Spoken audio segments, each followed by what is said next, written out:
Dive into the heart of Cleveland's business community with the Cleveland Burning Podcast. Join me, Kim Kitchen, owner of Burning River Marketing, and Kirk Tietz, owner of Cleveland Custom Coatings, as we explore the untold stories of local business owners.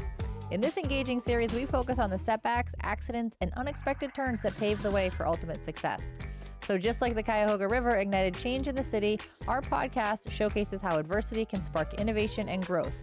Hear from passionate entrepreneurs who have braved the flames of failure and emerged stronger and more resilient. Get ready for candid conversations and a behind-the-scenes look at the business landscape in Cleveland. What's up, Kirk? You know, the same thing. It's pretty cold out there today. Oh my gosh, it's not nice. It was so cold. I actually saw a politician with his hands in his own pockets. Nice. All right, well, welcome to the Cleveland Burning Podcast, where we uncover stories from local professionals who've braved the flames of adversity and turned them into successes. So I'm your host, Kim Kitchen. I'm your other host, Kirk Tietz, and today we're interviewing Steve, the founder of Southwest Companies. Hello. I actually worked for Steve years ago, worked with his company on projects. Great company. I know they've come a long way. Started off as a painting company, moved on to some roofing, and now they've gone all the way up to general contracting, building the whole thing from top to bottom. A lot of concrete and other things that are going on. Correct. Mostly restoration work. Yep. Yeah. And it's really good to see the successes that you've had. Thank you. So it's been 37 years now since you founded Southwest Companies. Correct. And yeah. at that point, it was just painting.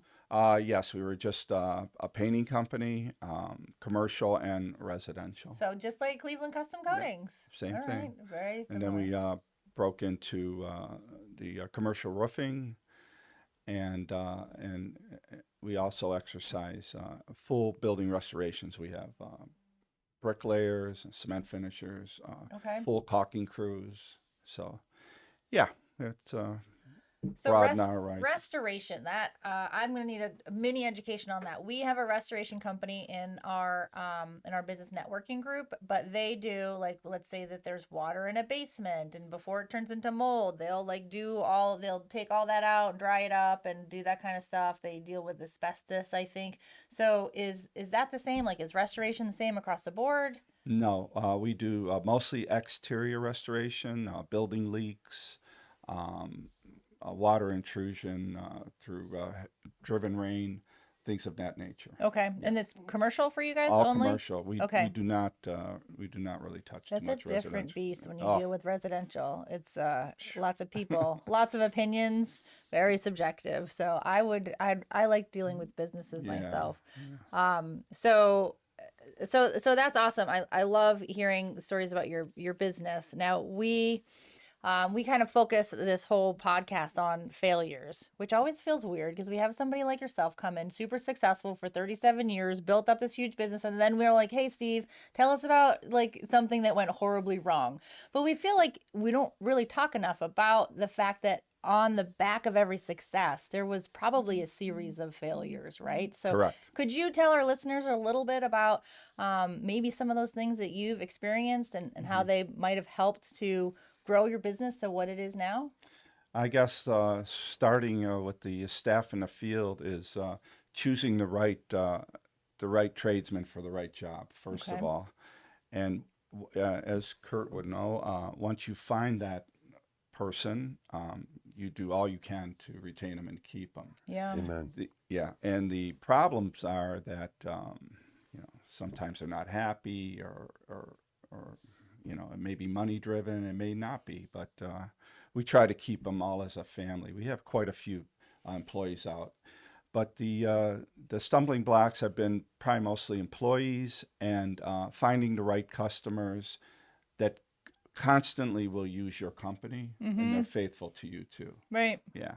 So in building a business, and like I said, I took it so far, and my son Michael is the actual owner, and he's taken it to a couple different levels that I probably wasn't capable of doing. Sure. But that's great. You must be awful proud. yeah, I am proud of him. Yeah.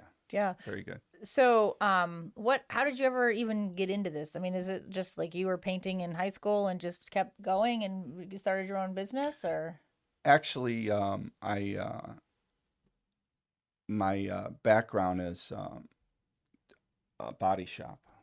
Like with cars, like Well, cars, but it was I owned a truck body shop okay, in Solon many years ago, and just at that time there was only us and Carnegie Body, so it went it's very lucrative. well. I bet. Yeah, You sell that business? I sold that business when finally the seventh truck body shop opened up in the Cleveland area. I knew it was time for me to get out. Okay. So I was young. I think I was 36 or something. I took a little time off, and spraying was always my background. And they were putting a brand new multi-million-dollar building up off of 480 by Warrensville Center, and a backhoe had hit the metal building. And I had a friend that was in construction. They kept sending the panels out, the new panels to replace them. They never matched. So the guy was holding on a general contractor over 200,000 because of that. So he called me in. He said, "What can we do with that?" I said, "I could take You care can of that." paint it, right? You can spray I it. went there on a Saturday. I got a JLG. Never knew how to run it, and yeah, I scuffed all the panels next to it. And I just blended it all, had it matched. The guy So came in wait, Monday and goes, "What do I owe you?" He goes, "I can't believe it." He goes, "You can't stand back. You can't even tell." And I said, what do you think is fair? I said, well, it took me a day to do it. yeah. And back then I probably told him $500-600. Oh He my wrote me a gosh. check for $2,500. Wow. And I went home that day and I told my wife, I says, Gonna do commercial painting. I think I stumbled on a good business here. That's So cool. that's kind of my talent on that. So you said you got a JLG. Is that like a lift? Yes, I'm Okay. sorry. Yeah, That's okay. yeah, I mean, lift Kirk after. knew. He was Oh, yeah, I shaking his do. head, but you Yeah. know, I do SEO, so I don't know. I don't have an equipment company yet, so I don't know what JLG is. And most of the people that I know that are painters, career-driven painters, they stumbled upon that. That's not something they chose to do. Right? Yeah, It's you're something right. that you, in the process of doing something else, you stumbled upon it and Yeah. realized, wow, there's some money to Right. be made here. Mm-hmm. Yep. Yeah. Yeah. So I know we've talked a little bit to Kirk in the past. We interviewed him, and he said the same thing about his crew. You know, the crew is really he actually he takes the controversy one step further and says he thinks that the customer isn't the top priority. It's his crew. Yeah. You know, and so this is now the third painter now that I have heard, or somebody in construction doing these podcasts that says it's all about the crew.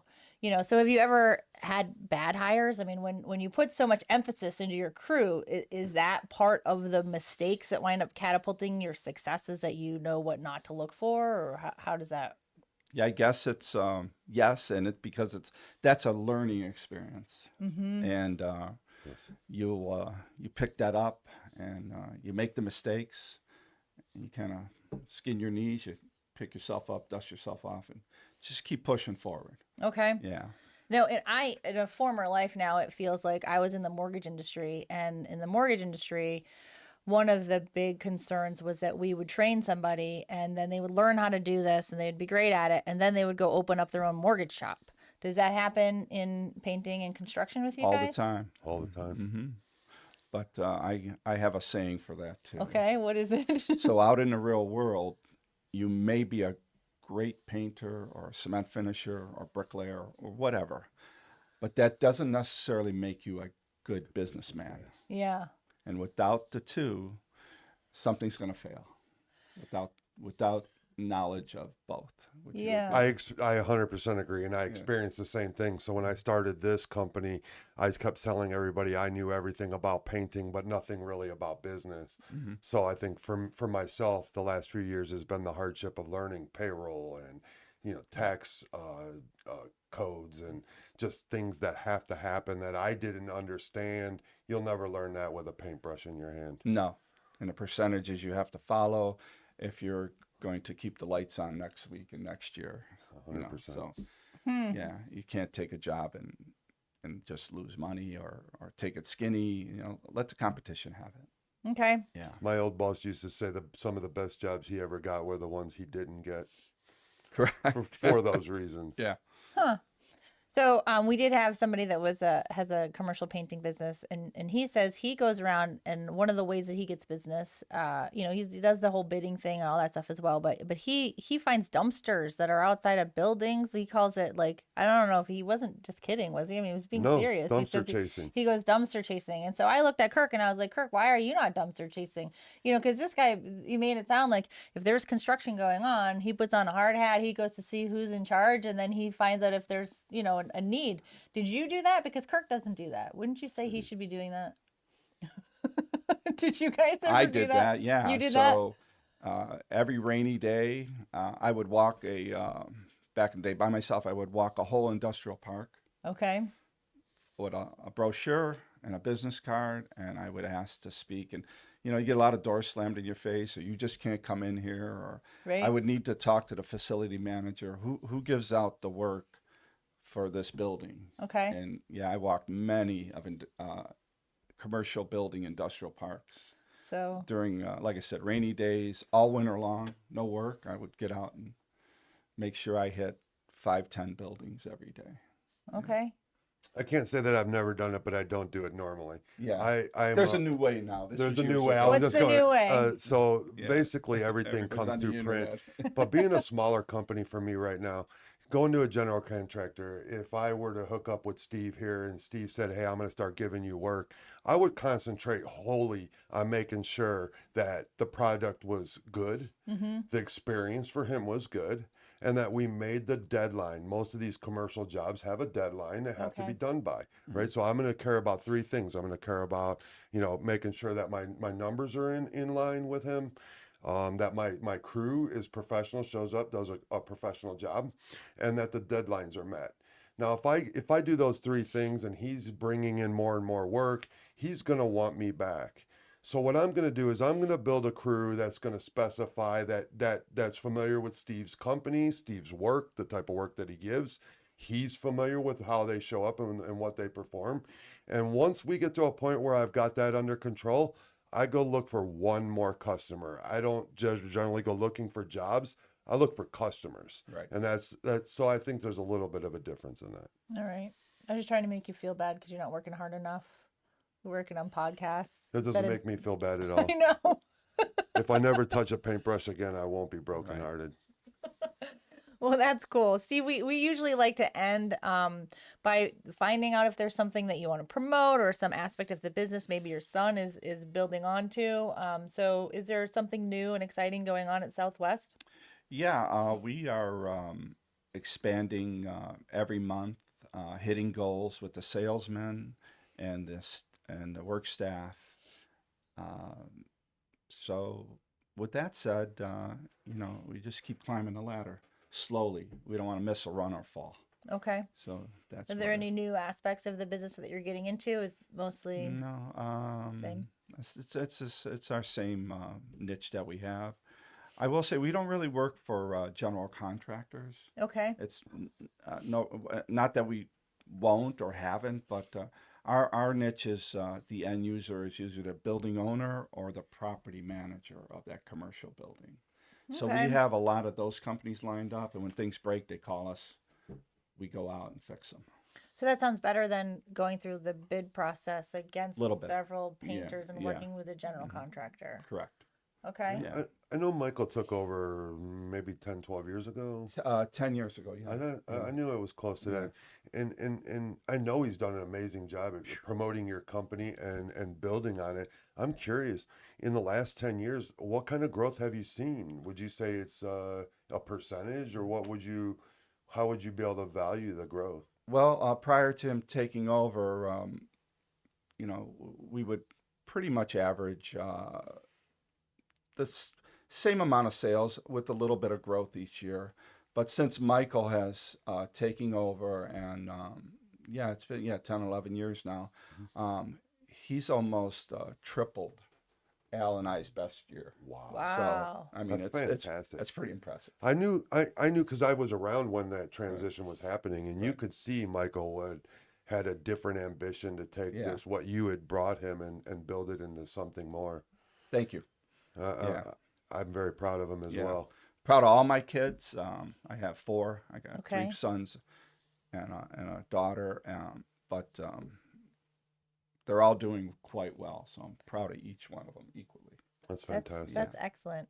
Well, thank you so much, Steve, for giving us more information about your company. And I loved your story. I found it, very, very motivating.